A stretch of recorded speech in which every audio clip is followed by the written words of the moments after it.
I never thought I would end up telling this story online.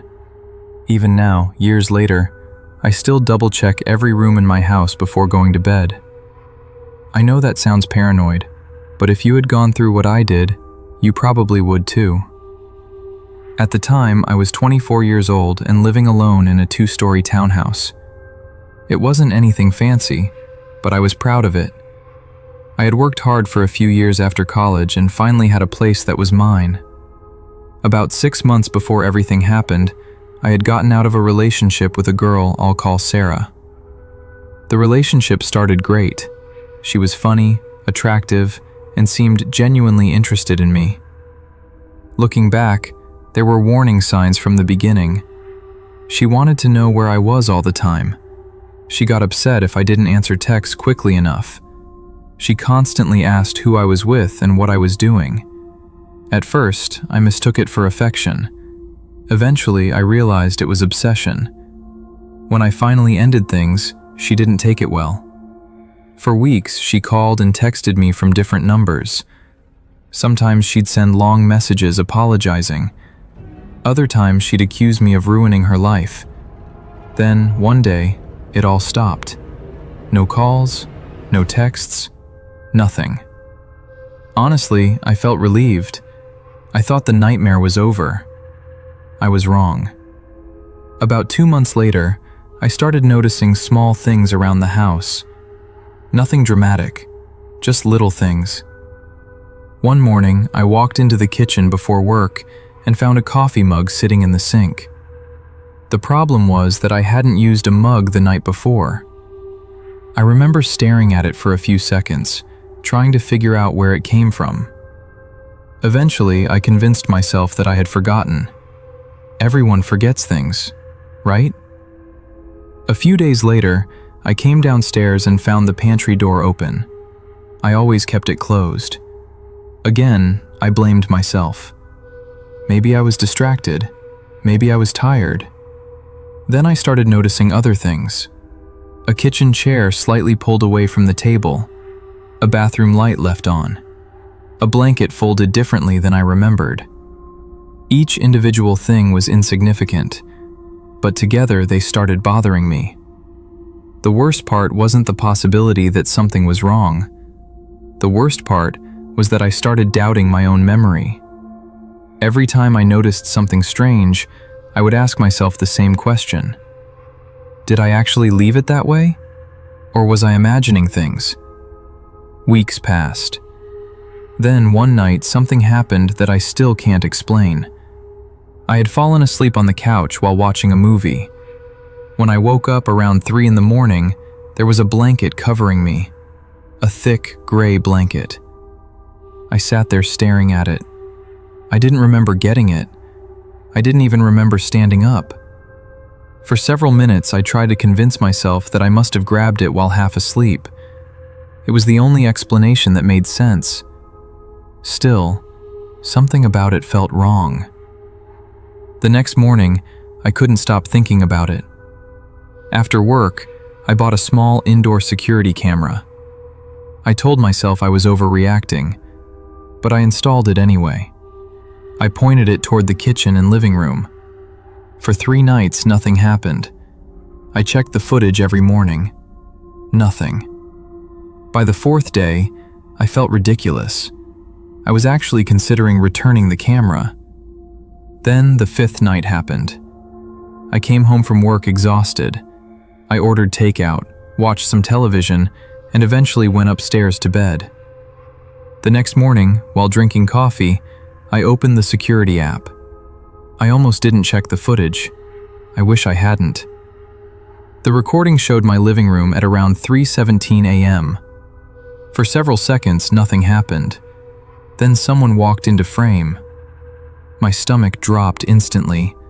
A woman, wearing a dark hoodie, moving slowly, calmly, like she belonged there. I watched in complete disbelief as she crossed the kitchen. She opened my refrigerator. She took out food. She stood there eating for several minutes. Then she walked into the living room. What happened next made my blood run cold. She sat down on my couch. The same couch I had been sleeping on the night the blanket appeared. She just sat there, looking around, almost as if she were relaxing in her own home. Then she stood up, walked toward the staircase, and disappeared upstairs. The camera didn't show her entering the house. It didn't show her leaving. She simply appeared from somewhere inside. I called the police immediately. Officers arrived within minutes. I showed them the footage. To their credit, they took it very seriously. Together, we searched every room in the townhouse, every closet, every cabinet, every storage area. Nothing. Nobody. It made no sense. The woman had clearly come from somewhere inside the house, yet there was no sign of anyone. One of the officers suggested checking the attic. I told him there wasn't really an attic, just a small access panel in an upstairs hallway. Still, we checked. The officer climbed up first. At first, he didn't say anything. Then I heard him call my name.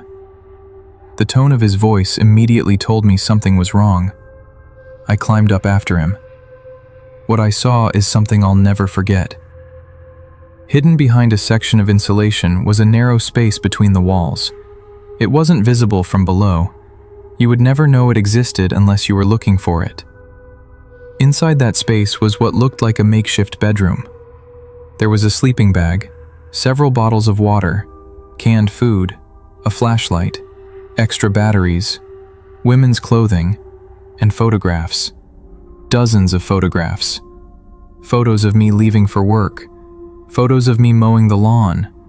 Photos of me unloading groceries. Photos taken through my windows at night. I felt physically sick. But the worst thing wasn't the photographs. It was a notebook. A thick notebook filled with handwritten entries, page after page after page. The police carefully opened it. The entries described my life in disturbing detail. What time I left for work, what I ate for dinner, who visited me, what movies I watched, what time I went to bed. Some entries were months old. Whoever had written them had been watching me for a very long time. As officers continued searching the space, they found an old driver's license hidden beneath the sleeping bag. The photo on the license made my heart stop. It was Sarah, my ex-girlfriend. At some point after our breakup, she had somehow gained access to the townhouse. Nobody knows exactly when. Nobody knows exactly how. But investigators believed she had been living inside that hidden space for weeks, possibly even months, watching me, listening to me, learning my routines. The most disturbing part came later. While detectives processed the notebook, they found one final entry written near the back. It was dated just 2 days before the camera captured her. The entry contained only one sentence. "I think he's starting to notice me." Sarah disappeared before police could locate her. Despite an extensive search, she was never found. To this day, I have no idea where she is. What I do know is that every strange thing I noticed had been real. The coffee mug, the open doors, the blanket, the lights. None of it was in my imagination. Someone had been living inside my house, and every single night while I slept, she was only a few feet away.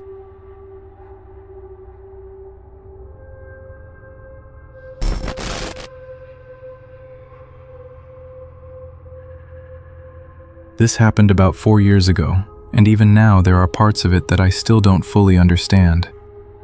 I've changed names and a few identifying details for obvious reasons, but everything else happened exactly the way I'm about to describe it. At the time, I was 29 years old and living alone in a small apartment outside a mid-sized city. My life was pretty boring. I worked a regular office job, went to the gym a few times a week, and spent most weekends at home. I wasn't the most social person, so after some convincing from friends, I downloaded a dating app. For the most part, it was exactly what you'd expect. Lots of awkward conversations. Lots of people who stopped replying after 2 messages. Then I matched with a woman I'll call Rachel. She seemed normal. Actually, she seemed better than normal. She was funny, easy to talk to, and unlike most people on the app, she could actually hold a conversation. We talked for about 2 weeks before meeting in person. The first date went surprisingly well. So did the second. And the third. Nothing felt off. There were no red flags, no strange behavior, no obsessive messages. Nothing. If anything, she seemed more relaxed than most people I'd met. After about a month of seeing each other, I realized I wasn't really feeling a connection. There wasn't anything wrong with her, I just didn't see it becoming a serious relationship. So, one evening I sent her a message. I told her she was a great person, but I didn't think we were the right fit. I expected anger or disappointment.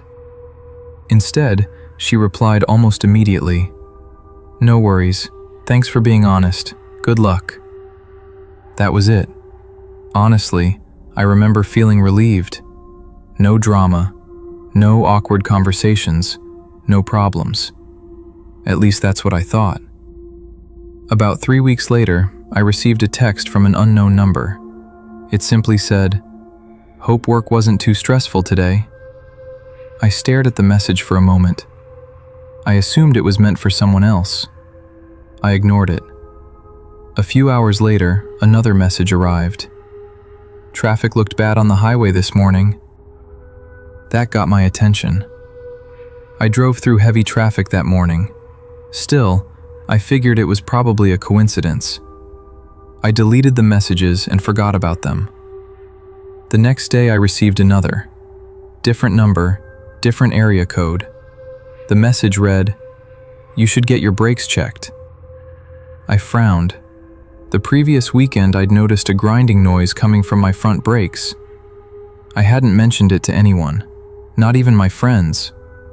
For the first time, I felt genuinely uncomfortable. I replied, "Who is this?" No response.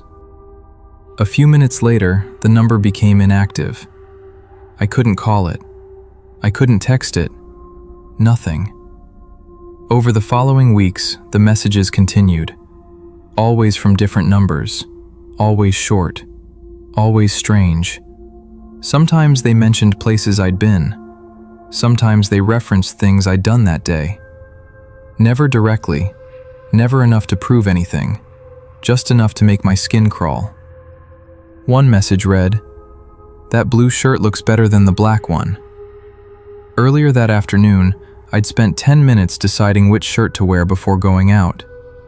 Another said, "Your neighbor finally fixed that porch light." Another, "You should stop skipping breakfast." I began looking over my shoulder constantly. I started checking parking lots before getting into my car. I started changing my routine. Nothing helped. The messages kept coming. I went to the police. Unfortunately, there wasn't much they could do. The numbers were disposable. There were no direct threats, no demands, no clear evidence of a crime. The officer I spoke with suggested documenting everything and contacting them if the messages escalated. I hoped they wouldn't. They did. One Friday night, I fell asleep on my couch while watching television. Around 2 a.m., my phone buzzed. Half asleep, I grabbed it. There was a single image attached to a message. No text, just a photograph. The second I opened it, every bit of sleep left my body. It was me, lying on my couch, asleep. The picture had been taken from inside my living room. I jumped up so fast I nearly dropped my phone. Every light in my apartment came on within seconds. I searched every room, every closet, every cabinet, everything. Nobody was there. I didn't sleep at all that night. The next morning I called the police again. This time they took things much more seriously. Officers searched the apartment and checked for signs of forced entry. Nothing. No broken locks, no damaged windows, no evidence whatsoever. I changed every lock that same day, I bought security cameras, door sensors, motion detectors, everything I could think of. For nearly a month, nothing happened. No messages, no photos, no calls. I started convincing myself it was over. Then one of the cameras finally captured something. At 2:43 a.m., a woman walked up to my front door. She wore a hoodie and a baseball cap. Her face wasn't visible. She didn't knock. She didn't try to enter. She simply placed something on the welcome mat, then walked away. The item turned out to be a USB flash drive. The police told me not to open it. They took possession of it immediately. A few days later, a detective called me. He asked me to come to the station. The look on his face told me everything before he even spoke. The drive contained hundreds of files, photographs, videos, audio recordings, notes, schedules, maps. Every aspect of my life had been documented. The oldest files were over a year old. The detective explained that whoever had assembled the collection had been tracking me long before we ever met. Some photos showed me leaving work. Others showed me grocery shopping. Some were taken through the windows of my apartment. Many had timestamps, locations, descriptions. It was like reading a field research project, only the subject was me. The investigation eventually led to Rachel. At least, that's what I thought. The truth was much stranger. Rachel wasn't Rachel. The name she gave me was fake. The address she'd mentioned was fake. Even several photographs on her dating profile belonged to someone else. The person I thought I dated never actually existed. The woman investigators identified had created multiple identities online over several years. When police searched her apartment, they found something even more disturbing. I wasn't the only person she had been tracking. There were folders dedicated to dozens of other people. Neighbors, co-workers, former classmates, complete strangers. Some files stretched back years. Nobody could determine exactly why she did it. There was no financial motive, no revenge, no obvious goal.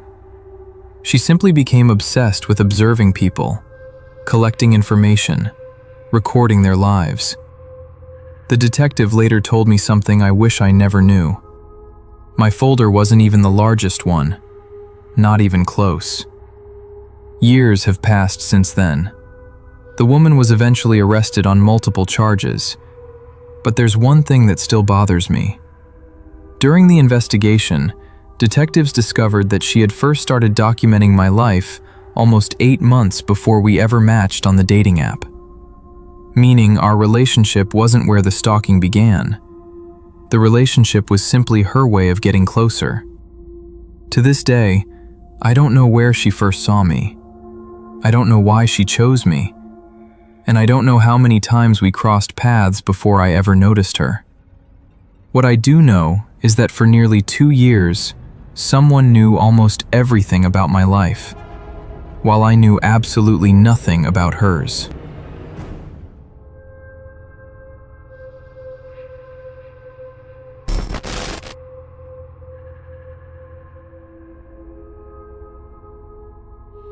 I never thought I'd end up sharing this story, but after years of trying to forget about it, I still catch myself looking over my shoulder whenever I come home. This happened when I was 28 years old. At the time, I had just moved into a new apartment complex after accepting a job in another city. It wasn't a luxury building or anything like that, just a normal apartment in a quiet area. For the first few months, life was completely uneventful. I went to work, came home, watched TV, and repeated the same routine every day. Then the delivery started. One evening, I got home from work and found a bag of takeout sitting outside my door. I hadn't ordered anything. At first, I assumed the delivery driver had made a mistake. I brought the food downstairs to the leasing office, and they said they'd deal with it. I didn't think much of it. A few days later, flowers appeared outside my apartment. There was a card attached. The flowers were addressed to someone named Ashley. I laughed and assumed the previous tenant had forgotten to update her address somewhere. I threw them away and moved on. Then another package arrived. Again, it was addressed to Ashley. This time it contained scented candles. A week later, another package arrived. Chocolate. Then another. A stuffed animal. Then another. A framed photograph of a beach. Every package was addressed to Ashley. Every package came to my apartment. At first, it was just annoying. I contacted the apartment management and asked if anyone named Ashley had previously lived there. The manager checked the records. No Ashley had ever rented my unit. In fact, no Ashley had ever lived anywhere in the entire complex. That was strange, but still, I didn't feel threatened. I figured somebody simply had the wrong address. Months passed. The deliveries continued. Whoever was sending them seemed determined. The gifts became more personal over time. Jewelry, handwritten cards, photo albums, expensive perfume. The kind of gifts you'd buy for someone you were deeply in love with. One evening, I received another envelope. Like the others, it was addressed to Ashley. Out of curiosity, I opened it. Inside was a handwritten letter. At first, it looked like a typical love letter. Then I reached the final sentence. "I saw you cooking tonight." I stopped reading. My stomach dropped. That evening, I had made dinner after work. The blinds in my kitchen had been open. I immediately walked to the window and looked outside. There was nobody there. I convinced myself it was probably a coincidence. Maybe the sender had written the letter days earlier. Maybe it wasn't referring to that night. Maybe I was overthinking it. A few days later, another envelope arrived. Again, it was addressed to Ashley. Inside was a single note. "You looked exhausted when you got home Tuesday." I stared at the words for a long time. The previous Tuesday had been one of the worst work days I'd had in months. I remembered coming home late. I remembered sitting in my car for several minutes before going inside because I was completely drained. I had told nobody about that. At that moment, the situation stopped feeling like a mistake. Someone was watching me. I contacted the police. An officer came to my apartment and reviewed everything. The letters, the packages, the notes. Unfortunately, there wasn't much they could do. None of the messages contained direct threats. There were no fingerprints, no return addresses, nothing that identified a suspect. The officer suggested documenting everything and calling back if the situation escalated. I wish it hadn't. Over the following weeks, the letters became more specific. One mentioned a television show I'd been watching. Another referenced groceries I had purchased. Another mentioned that I had gotten a haircut. Every detail was accurate. Every detail was recent. I began closing every blind in the apartment. I stopped taking evening walks. I changed my routine. I started checking the parking lot before leaving for work. I felt ridiculous. But I was genuinely scared. One night I looked through all the old letters again. Something suddenly occurred to me. Not a single message had ever mentioned Ashley. Not once. The gifts were addressed to Ashley, but the letters were clearly describing me. The realization hit me all at once. Ashley wasn't the intended recipient. Ashley never existed. The fake name was simply a way to send things to my apartment without immediately alarming me. The police reopened the investigation.